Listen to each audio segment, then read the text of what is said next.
Hey guys, it's Tony W, and these are preserved roses with fairy lights and glass dome. Makes a perfect gift for your girlfriend or your wife or your significant other. They look really beautiful, but here's some quick tips and tricks of how I set mine up for my girlfriend. So basically, I unpacked it, made sure there was no cracks or anything, got new AAA batteries and put it in there too, so it has enough power, because you want to check the fairy lights, make sure it's not they all work, as well as the glass is nice and clear and clean. You might want to wipe it down with a microfiber towel. But here's more of a tips and tricks. The fairy lights aren't positioned like this. You have to position this yourself. So you're going to basically take off the glass dome, which covers it, and those roses look really good. Well, without the glass dome, but with it, it's still awesome.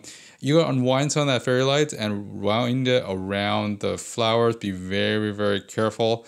I try to wind it more closer to where the sticks are, and it's gonna take a little trial and error, but it took me about probably what 20, 30 minutes to get this thing to look right, so the fairy lights aren't everywhere and not jumbled up. But it looks really good, but just make sure you have it nice and even so it looks like it's floating, around the globe. Anyways, guys, that's really about it. This is a very beautiful gift, and it's really awesome. And my girlfriend loves this thing. It will basically stay on until the batteries go out. But yeah, just make sure you change out the batteries every so often. But those roses look really good. Anyways, guys, it's Tony W. I hope you liked this review, and I'll see you next time. Thanks for watching, guys. Bye-bye.